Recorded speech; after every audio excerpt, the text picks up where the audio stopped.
सम्मानित भाई बहनों, माताओं एवं प्यारे बच्चों, ज़रा सोचिए कि सैकड़ों वर्ष से हमारी बहन बेटियों, माताओं, हमारे पूर्वजों की शिक्षा, संपत्ति, मान सम्मान की इच्छाओं को धार्मिक विधि विधान बनाकर किसने दबाया। जब हमारे महापुरुषों ने इसकी खोज की तो पता चला कि यही तथाकथित सनातन हिंदू धर्म ग्रंथ हैं। वेद, पुराण, रामायण, मनुस्मृति हैं। राम, कृष्ण, शिव, दुर्गा की काल्पनिक कथाओं के माध्यम से संदेश दिया गया है कि कैसे सवर्ण जातियां धर्म के नाम पर ओबीसी, एससी, एसटी तथा स्त्रियों के साथ व्यवहार करेंगी। जो उनके तथाकथित धर्म की शिक्षाओं को नहीं मानेगा, उनकी किस तरह से हत्या करेंगे और किस तरह से उनकी पिटाई करेंगे। इन कथाओं के माध्यम से काल्पनिक कहानियाँ गढ़कर वे मनवादी विदेशी भारत के मूल निवासियों को पाप, पुण्य, स्वर्ग, नरक की लालच भय दिखाते हैं। रावण, कंस, महिषासुर, हिरण्यकश्यप जैसे काल्पनिक राक्षस, दैत्य, दानव बुराई का प्रतीक बनाकर यह प्रचार करते हैं कि ये सब धर्म कर्म नहीं मानते थे। धर्म कर्म, पूजा पाठ, यज्ञ हवन करने वालों को सताते थे, मारकर खा जाते थे। इतना तो कथाओं में प्रवचनों में बताते हैं, लेकिन अपने अवतारों, देवताओं, देवियों के आचरण, चरित्र, कर्म को जो अपने बच्चों को सिखाते हैं उसे नहीं बताते। ओबीसी, एससी, एसटी के लोग इन सनातनी हिंदुओं के षड्यंत्रों को, उनकी नीतियों को, उनकी चालाकियों को न जान पाए, इसलिए समस्त नारियों को भारत के समस्त मूल निवासी ओबीसी, एससी, एसटी को शिक्षा प्राप्त करने से रोका गया ताकि उसमें लिखी हुई नीति जान ना पाएं। अपनी कुटिल नीति को कौटिल्य नीति कहा, अपनी चालाकियों को चाणक्य नीति बताया। जिस राम राज्य का इतना महिमा मंडन किया जा रहा है, उसकी हकीकत सुनिए। राम ने पूजा पाठ, जप तप, व्रत, ज्ञान प्राप्त करने का प्रयास करने के कारण भारत के मूल निवासी शंभू की हत्या की। यह संदेश दिया कि अपने अपने जाति कर्म पेशे का उल्लंघन करने की सज़ा मौत है। राम ने धर्मशास्त्रों का मंत्र सुनकर बोलने के कारण अनेकों ओबीसी, एससी, एसटी जिसे वे शूद्र मानते हैं, उनके कान में खौलता तेल कान में डाल दिया, मुंह में गरम सरिया करके डाल दिया। राम ने ओबीसी, एससी, एसटी को जैसे हिंदू धर्म ने शूद्र, नीच, अधम कहा है तथा समस्त नारी जाति को पिटाई की शिक्षा दी है। स्त्रियों को चरित्रहीन, बुराइयों की खान बताया है। रामचरितमानस, अरण्यकांड, राम नारद संवाद पढ़िए, सब पता लग जाएगा। तथा सुंदरकांड, समुद्र द्वारा राम को पुल बनाने की युक्ति प्रसंग पढ़िए। उत्तरकांड, कलयुग धर्म वर्णन प्रसंग पढ़िए, सब आपको पता चल जाएगा। लानत है ऐसे धर्म ग्रंथ पर, देवी देवता भगवान पर, जो समस्त स्त्रियों, ओबीसी, एससी, एसटी समाज की शिक्षा, नौकरी, इज्जत, आबरू लूटने की शिक्षा दें, हत्या करने का संदेश दें। हम सब भी भगवान पर विश्वास करते हैं, राम पर आस्था रखते हैं, लेकिन हमारे राम वे हैं जिनकी पूजा रामचंद्र जी तथा उनके पिता दशरथ करते थे, कबीर दास करते थे, जो घट घट में और कण कण में है।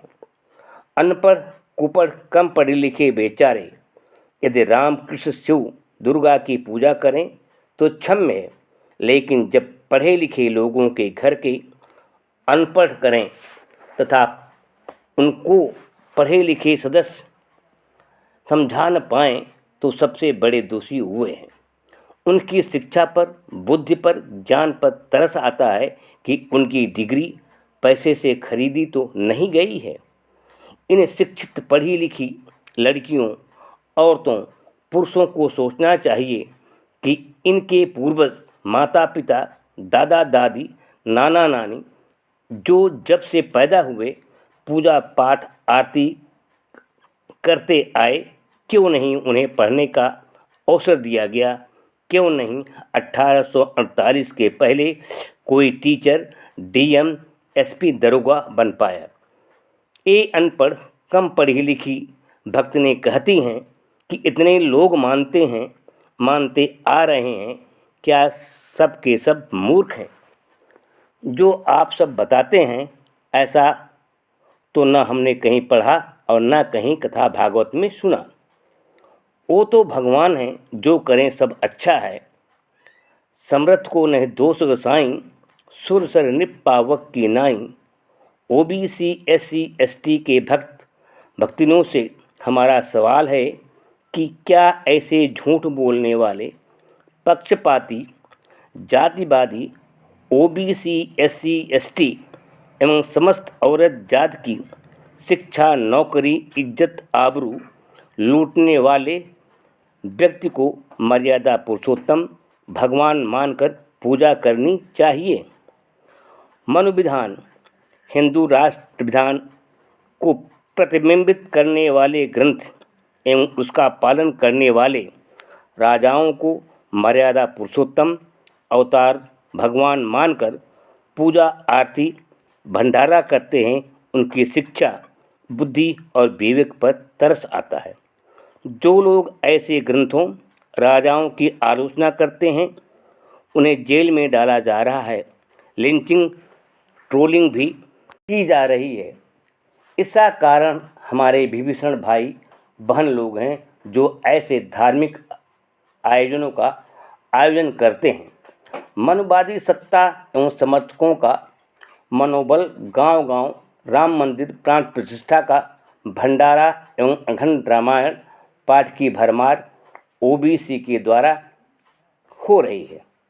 आज सवर्ण भाजपाई ओबीसी को मिलाकर मुस्लिमों, हरिजनों के खिलाफ नफरत फैला रहे हैं कि यदि ये दोनों वर्ग समान हो गए, यानी अमीर हो गए, तो कहाँ कृषि के लिए, कल कारखानों के लिए मजदूर मिलेंगे, देश की जीडीपी गिर जाएगी, बेरोजगारी और बढ़ जाएगी, एससी एसटी एक्ट का और ज़्यादा दुरुपयोग होने लगेगा।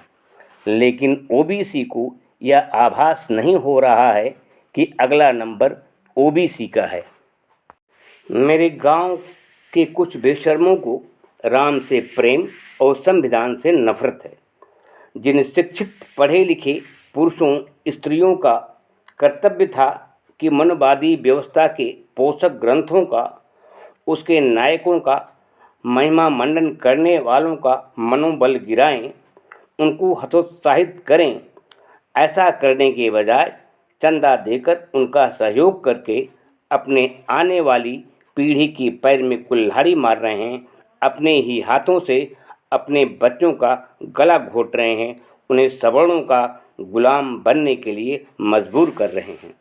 ये लोग छत्रपति शिवाजी महाराज, सरदार वल्लभ भाई पटेल, स्वामी विवेकानंद, स्वामी दयानंद सरस्वती के इतिहास से कुछ भी सबक नहीं लिए कि इन सनातनी हिंदुओं ने किस तरह से इनके साथ दुर्व्यवहार किया, जबकि ये हिंदुओं की एकता के लिए, हिंदू धर्म की स्थापना के लिए जी जान मेहनत की है। देश आज़ाद हुआ 15 अगस्त 1947 में, लेकिन हिंदू संगठनों को मनमानी करने की आज़ादी 2014 में मिली। 80% ओबीसी, एससी, एसटी जनता को मनवादी व्यवस्था से आज़ादी की लड़ाई चालू है। देखिए ये आज़ादी कब मिलती।